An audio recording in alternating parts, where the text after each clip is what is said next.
When a nation's future is shaped, it's often through education, collaboration, and vision. On this show, we don't sell dreams, we upgrade decision making. Indian students and parents invest emotionally and financially in study abroad. So today, I want to learn the strategic truth, how a top university thinks about talent, outcomes, and future readiness. Welcome to the Kapeel Gupta Career PodShow, a platform where we don't just talk about careers, we decode global opportunities, informed choices, and the life defining decisions for India's youth. Today's episode is truly special and historic for Indian students aspiring to study abroad. I have the honor of hosting Dr. Erik Lithander, the Deputy Vice-Chancellor Strategy of the University of Auckland, New Zealand's leading global university. Dr. Lithander is visiting India as part of a high level delegation accompanying the New Zealand's Minister for Tertiary Education and Skills, and he also serves as the chair of the New Zealand Advisory Board for the New Zealand Centre at IIT Delhi, a flagship collaboration that represents a new era of India New Zealand academic partnership. With Indian student enrollment in New Zealand growing at record levels, this conversation is not just timely, it is essential.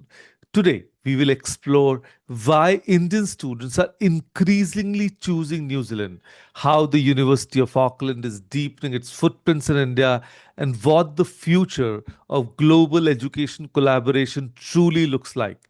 Dr. Lathander, it's a privilege to welcome you to the show.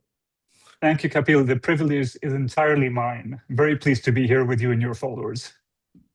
Thank you. Thank you, sir, for giving me this opportunity to share the podcast. In fact, the host the podcast with you, and I'm sure my audience, all students, will be hugely benefited by what you will share with us today. Well, thank you. I'm looking forward to it. And without further ado, let's get on because I know that you are a very busy man. So without wasting any of your time, let me get started. Dr. Lithander, Indian students' enrollments in New Zealand have grown dramatically in the last 2 years.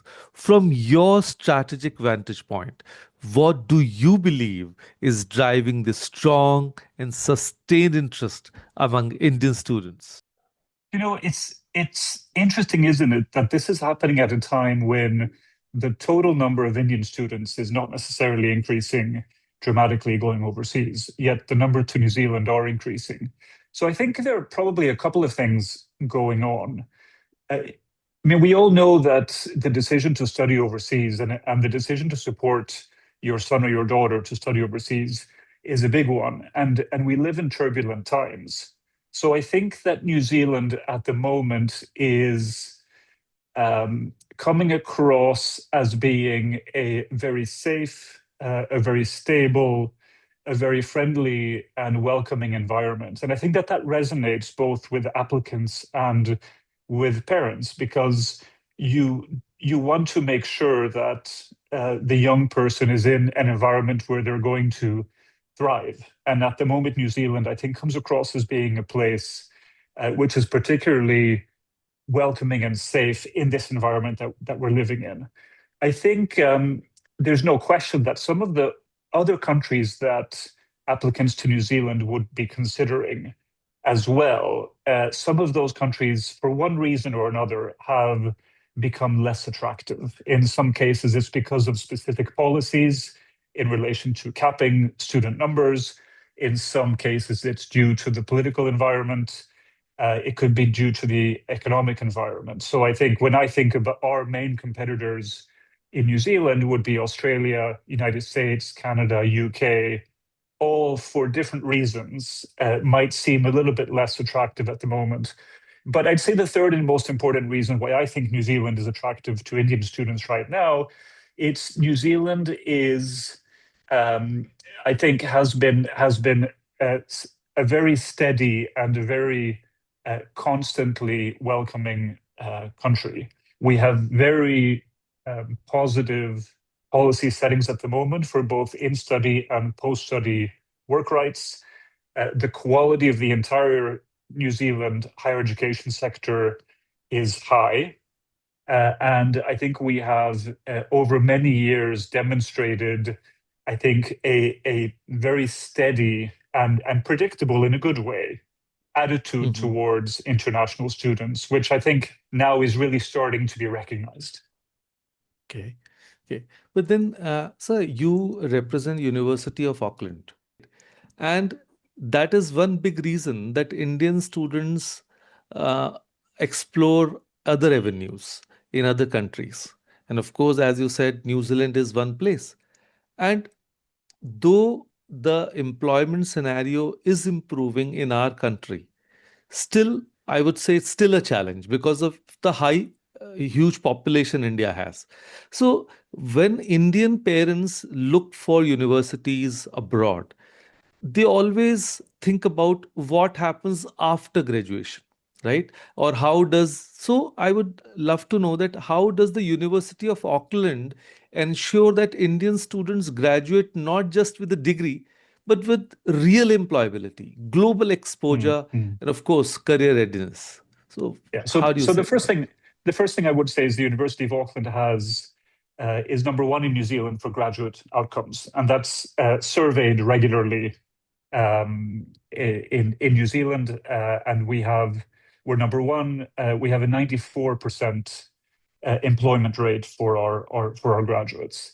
Um, Look, I think the important thing to remember is that employability is not something that you come across the day that you graduate. It's something that you build up over many years. So what we make sure to do at the University of Auckland is uh, building your employability and building your preparedness for the workforce is something which happens from the day that you walk in the door. So we have a range of supports and services and opportunities for students to start engaging with their future employment while they're still studying. So of course, you would expect there to be work integrated learning. You would expect there to be possibilities for internships or work placements during their study. In New Zealand, students can study for 25, sorry, can work for 25 hours per week during semester time and can work full time outside of semester time. So there's good opportunities to get experience uh, during their studies. We have a range of services and workshops and classes to help you with the preparation of your CV, your interview techniques, to help you, in fact, conceptualize what is the right future career for you. And of course, what we know now is that the students that graduate today, not only are they going to have more than one job during the course of their life, they're likely to have more than one career during the course of their life. So I always encourage students to keep in mind that yes, you might be studying a particular discipline with a view to taking a particular type of job. 10 years later, you might retrain or you might take a turn in a different direction. So there's no one outcome from your university studies in that perspective. And finally, I'd say one of the strongest attributes to help you in your employability is the quality of the institution that you've graduated from, and the University of Auckland's strong international profile is certainly going to be a very valuable take on your CV. And maybe just one more comment, and I think it's an important one, is it's been well documented that students who take advantage of overseas study during their study have particularly good career outcomes. So we have a very significant range of student exchange opportunities. So you could be doing your degree at the University of Auckland, and you might go to the University of California for a semester, or you might go to a university in London, or you might go to a university elsewhere in the world, in Australia or in Asia or anywhere at all. And I would encourage students to think about that because it actually reflects really well on them that they have taken that step to broaden their horizons, to learn in a different environment, to live in another new culture, probably for them. And it's been well documented in research that students who have spent time abroad like that have particularly good, not only academic outcomes, but career outcomes as well. Now with that, I really agree, and I'm sure the students also are listening to this podcast will also be now encouraged to join New Zealand, in fact, the University of Auckland. But you know what you just said about the programs. So something that comes to my mind is that because the study abroad journey actually begins with choosing the right program. And I'm sure you'll agree with me on that. So, according to you, uh, what is your fit formula for a student? Like, how should they choose a program? Like, beyond rankings or beyond the trending courses? What would you say to that? I think the absolutely most important thing, it has to be something that you have an interest in. It has to be something which you feel a passion for.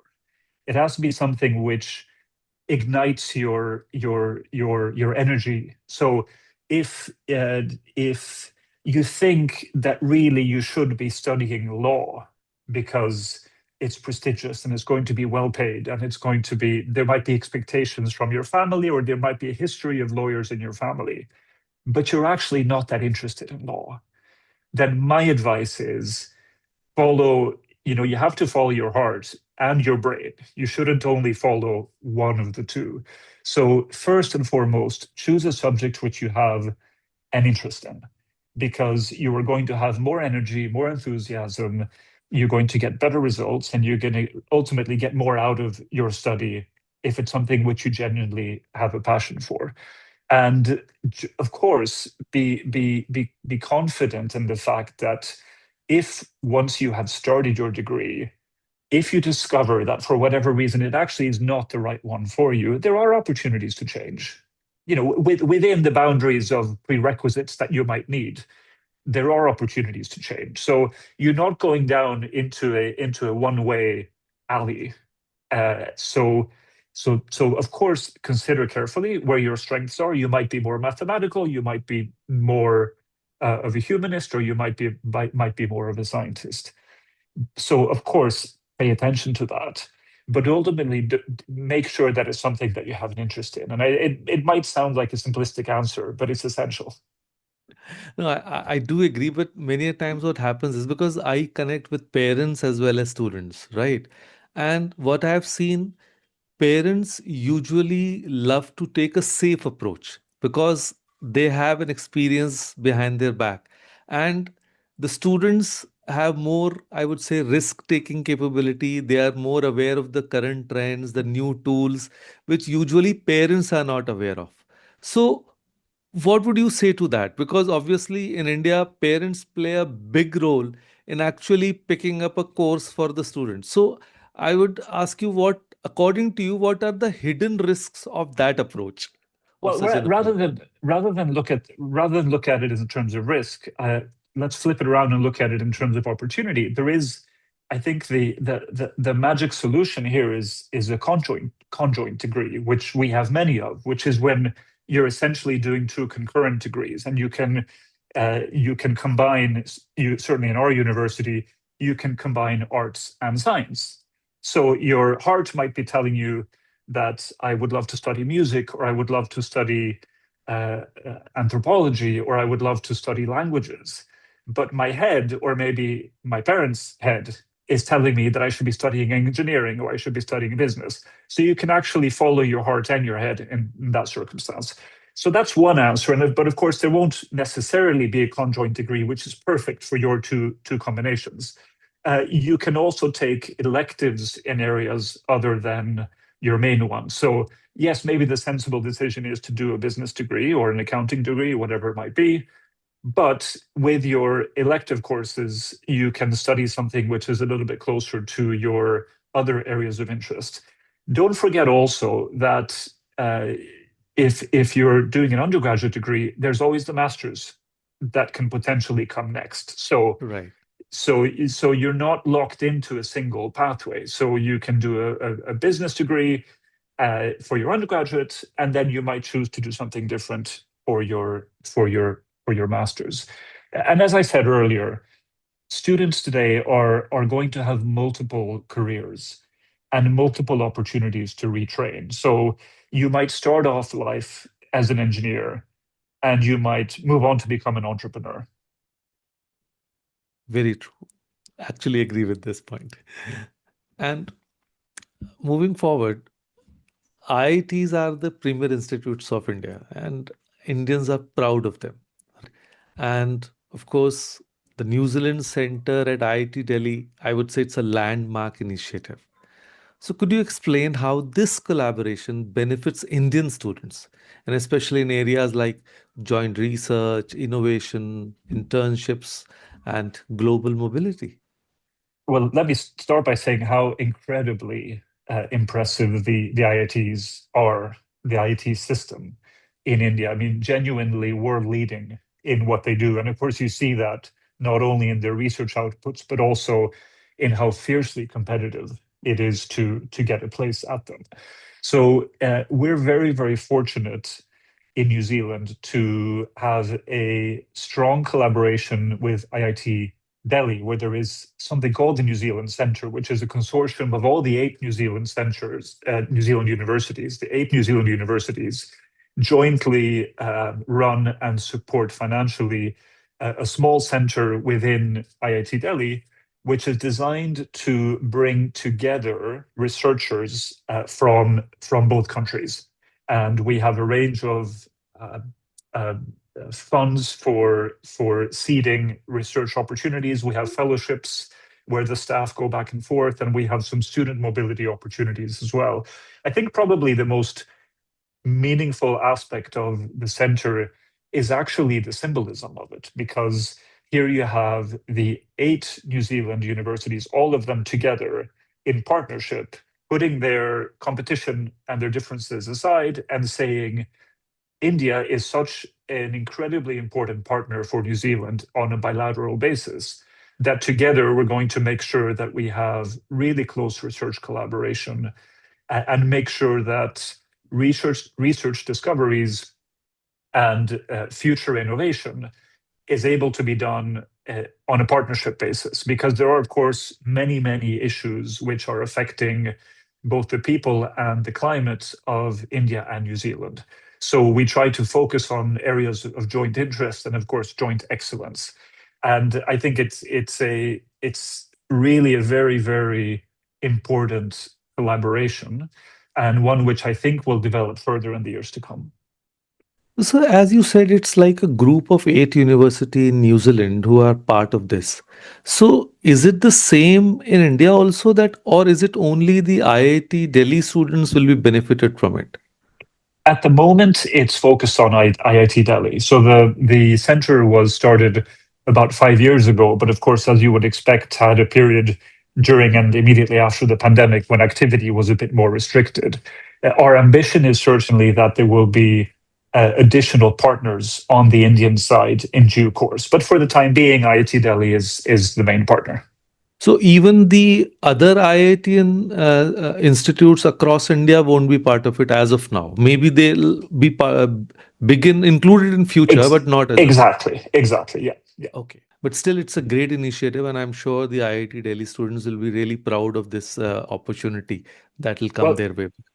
so I'll tell you, just actually over the last few weeks, we had a group of 20 students from the eight New Zealand universities who were able to come for 6 weeks to India on a innovation program where they spent some time at IIT Delhi, but also traveled around the country, meeting with and learning from a range of different institutions that are active in the innovation and entrepreneurship space.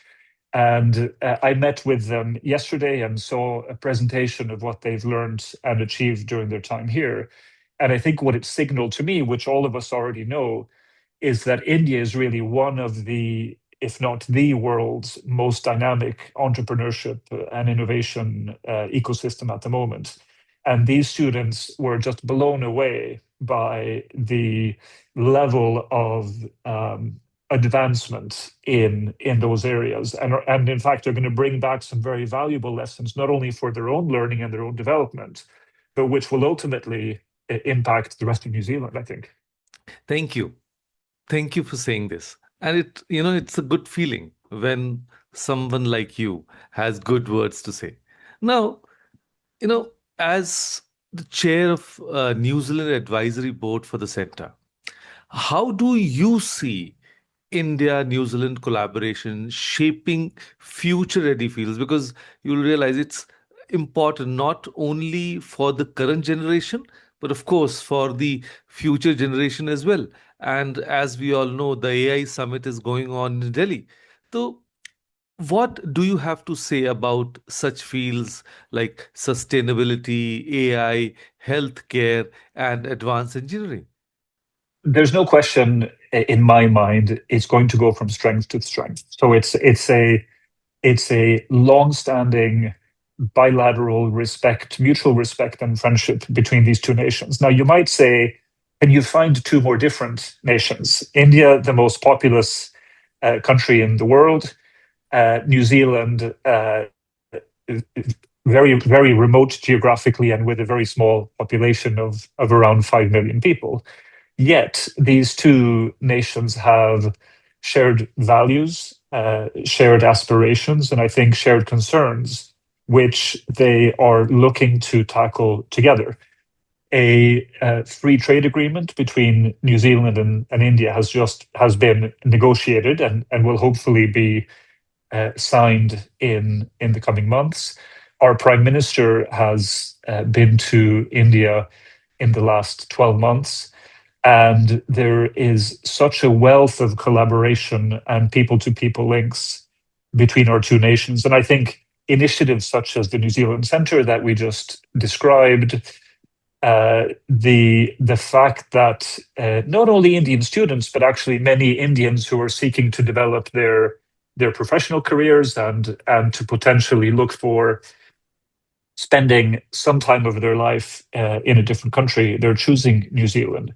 So I think that's a powerful signal of the fact that the relationship is leading to actual impact in the corporate world, in the official government to government world, and ultimately in the individual lives of both students and professionals. And that's exciting to see. And I can only see that growing stronger. So now, coming from the, let's say, the admin part to the students, because ultimately my main audience are the students and parents. And I see through my experience that cost is a major factor while deciding any country. And of course, cost and accessibility, I would say. It matters deeply to Indian families. And a decision to go abroad is not a one off decision from a student, but it is a family decision here.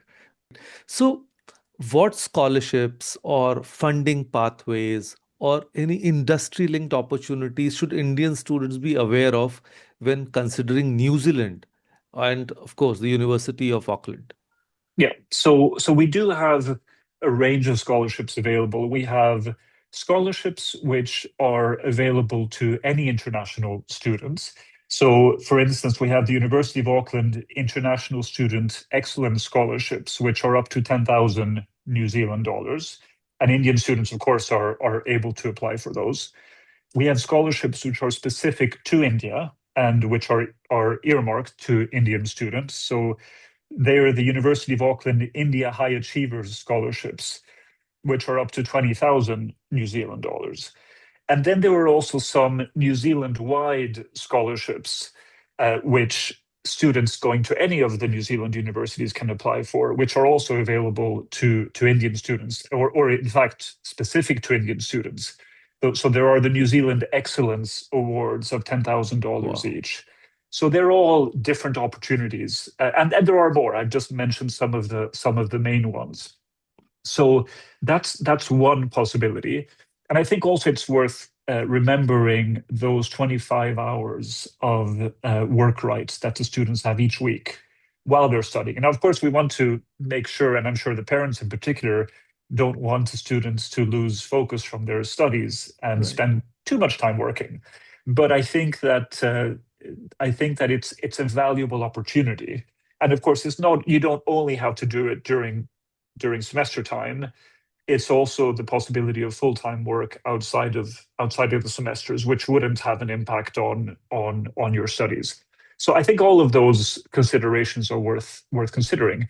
And look, it's also, of course, important to look at not only at the tuition fee costs and also the cost of living costs. I'd say that in both cases, New Zealand is very competitive compared to some of the other countries which these students might also be considering, such as UK, US, Australia. Okay. Now, this is really good because I never knew that New Zealand has Indian student specific scholarship. Mm. So that's great news, and I'm sure students will be really happy and now more encouraged to try their luck. But with that, something that comes to my mind is that what scholarship mindset do you recommend? Because it's not just where to apply or basically which scholarship to apply, but how should a student position themselves so that they get uh, it's easier or more, let's say, guaranteed to get a scholarship? Because So, obviously, as a consultant, I cannot say that you can definitely get a scholarship. But it depends on, because there's so many students applying. So there should be a fixed number of students which they'll be offered scholarships, not all. So how do that's they go yeah. about it? So it's important to remember that the different scholarships have different criteria. So I can't give you an answer which will cover uh, every aspect of that question. Broadly speaking, many of the scholarships relate to academic merit. So it has to do with how strongly you have performed academically so far, and how good your grades are when you are applying to study at university. But of course, there are also aspects which relate to your motivation and your ability to express how much commitment and how much excitement and how much determination you have to succeed. So all of those factors can come into consideration. There may also be factors which have to do with your personal circumstances and your family circumstances. So I think it's worthwhile studying very carefully the different criteria in the different scholarships and make sure that you are tailoring your application to the scholarship very carefully towards those criteria to give yourself the best chance of getting one. And see, one is basically the cost factor for the parents in India. Of course, the quality of education is the primary thing to be considered. I would say then comes the cost, and side by side comes the safety of the student, right? Because now many times some students we can see going for the undergrad program, but some families feel, oh no, undergrad, our child won't be able to take care of himself Mm. abroad because he'll be all alone. So masters will be a better proposition. So what do you suggest? Is it which is a better decision so that the journey of the student becomes more fruitful? Or So I think that's fundamentally a question of how prepared the student feels for the significant commitment to study away from home, right? To far away from home. And of course, universities like ours and all the New Zealand universities have very significant and meaningful supports in place to make sure that young people who are coming into our care and to take their education with us are well looked after and given every support. Because of course they're likely to have a wobble. We all wobble when we in an unfamiliar environment, and we might feel a little bit unsteady of ourselves and not quite sure what's going on. So I think a couple of things. One is the accommodation, so the living arrangements. So many universities, and certainly ours, we have a significant number of student dormitories which are available to international students, in particular in their first year of undergraduate, because that's the year in which they arguably need the most support and the most looking after. We also have catered halls where all of your meals are provided. So if these young people are not familiar with cooking or with shopping or looking after themselves, then going into a catered hall could be a good way to start that more independent living. We have a range of services, not only to give academic support to the students to make sure that they are tracking on a good journey. And if as they're starting their education with us, they're finding that they have some areas of weakness, whether it's their study skills or whether it's some element of the core requirements to perform well in the course, they're discovering that maybe they're not quite as strong as they thought they were. Then we have supports to lift them up and to get them catching up to where they need to be. We also have services if the student is feeling homesick, or if perhaps they're feeling a little bit isolated, or they're struggling to integrate into this new environment. We have hundreds of clubs and societies on campus, including Indian Student Society. So I would strongly encourage students when they're new to a university is join the clubs, join the societies, because you will meet like-minded people, whether you have a shared interest in a sport or in an activity or in a particular a group from a particular country like India, then it's a good opportunity to meet people that way. The other element I think is important to mention is health and well-being. So the University of Auckland has really phenomenal facilities, including a brand new health and wellness center, which was just opened in the last year, which is an 8-story building with a swimming pool and remarkable gym and sports facilities, basketball, squash, tennis, soccer, dance, boxing, all the exercise classes.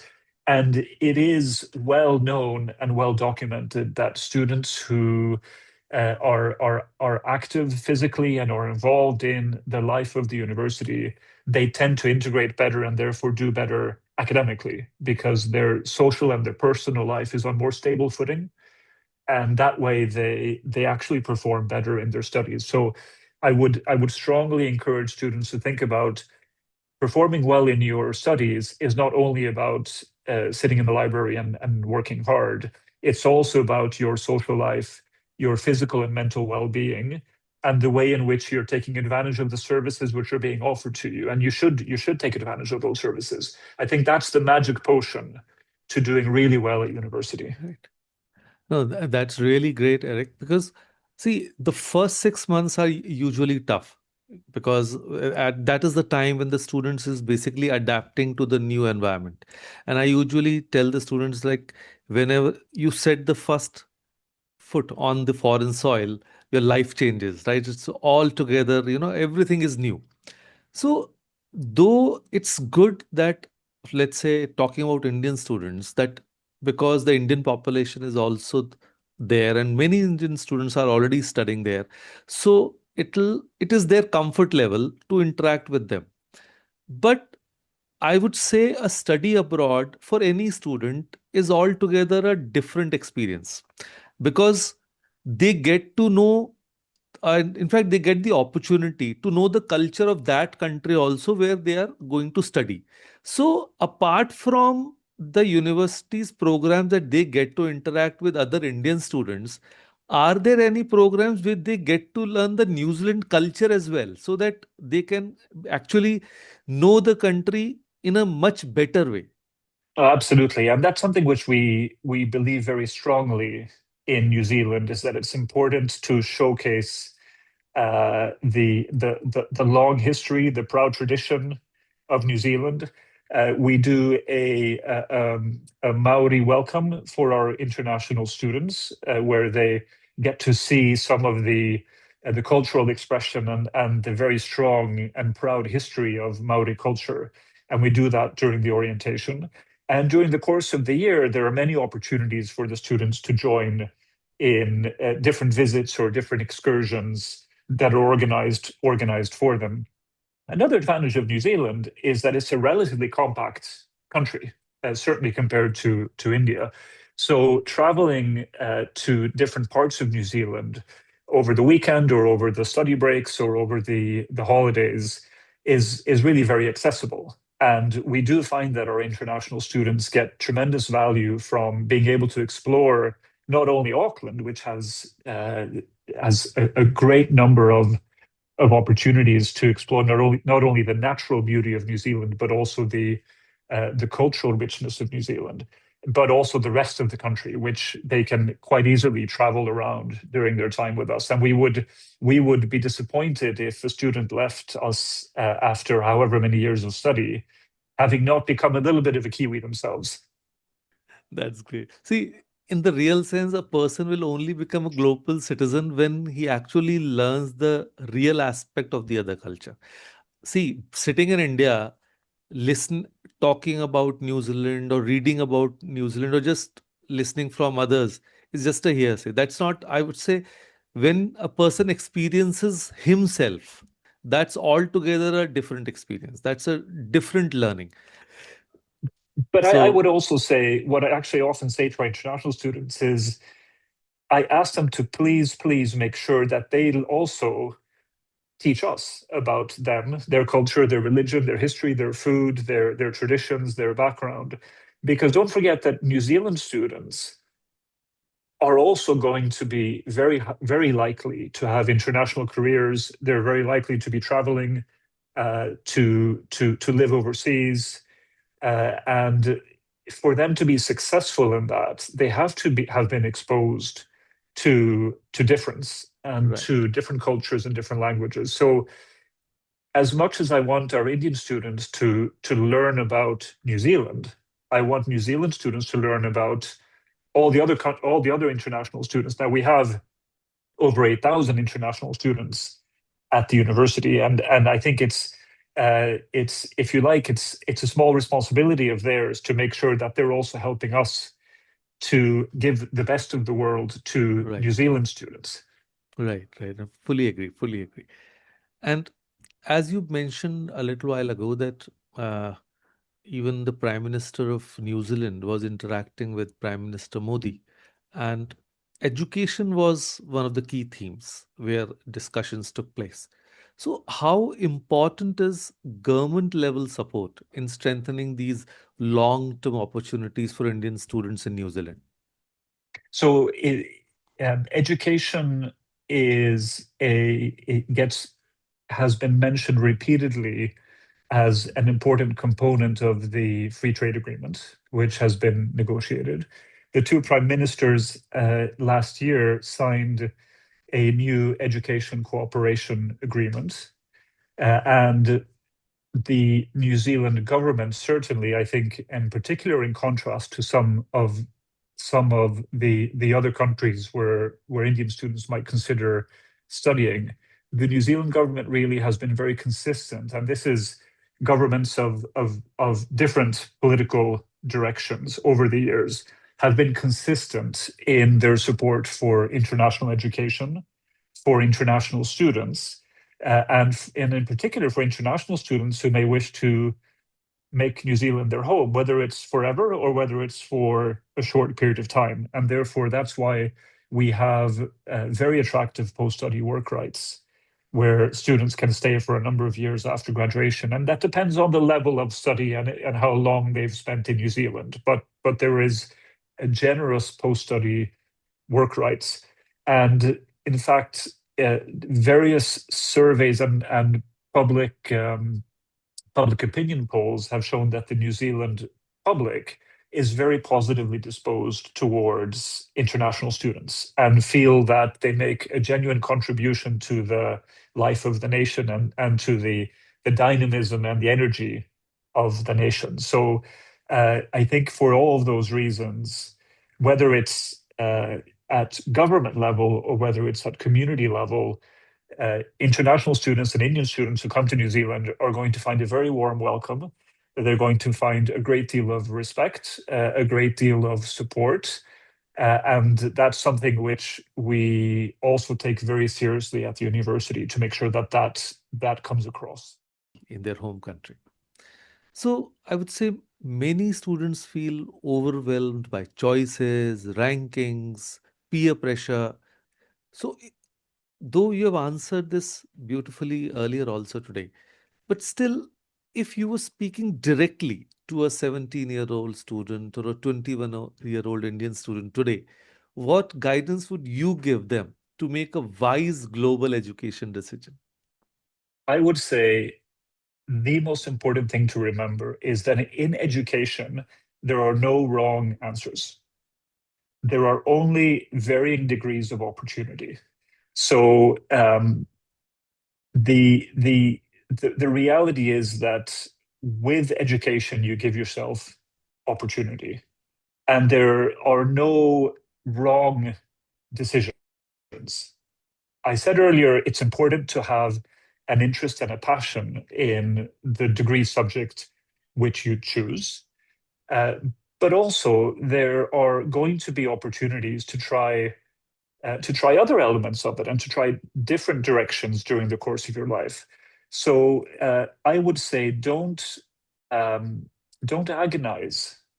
And it's easy for me to say, it's difficult to do when you're 17 and you're under pressure to make a decision and to choose not only a university but a country in which to study.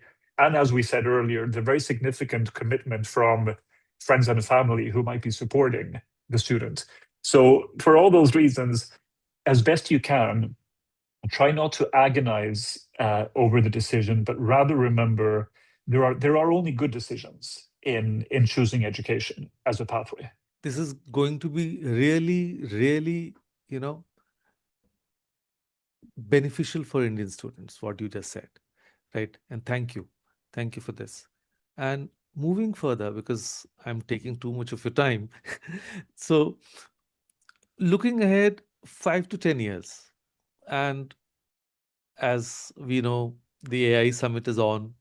So, India is all into, talking about the future technologies and all.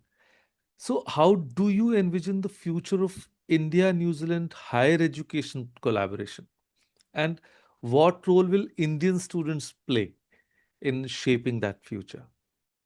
So there's no question in my mind that all of the foundations that we have been laying over a number of years in the bilateral relationship, whether that's developing people to links, whether it's developing trade, whether it's developing government to government friendship, I think they are all going to come to fruition in the coming years and really deliver to us an even stronger bilateral partnership, friendship, sense of common purpose, sense of the opportunity to solve really meaningful global problems in partnership. So, coming back to the New Zealand Centre, uh, I think it's a small example, but an important one of where we're saying that holding hands across the divide between New Zealand and India, we are working collaboratively using our strengths as institutions to tackle real issues, whether it's environmental issues, whether it's energy issues, whether it's health issues, using our research and using the remarkable skills of our young people and the energy of our young people to build opportunity for the future. And I think we will look back and see not only how the Indian diaspora, which is already significant in New Zealand, I think is going to continue to be a real engine for growth. So it's a very dynamic diaspora, very very hardworking, very entrepreneurial, very energetic, and New Zealand even today and for many years has been seeing the benefit of that community, and I think those benefits are going to become even more obvious. If I have a dream which I think still needs some work to be realized, I don't think that enough New Zealand students are taking advantage of opportunities to spend time in India.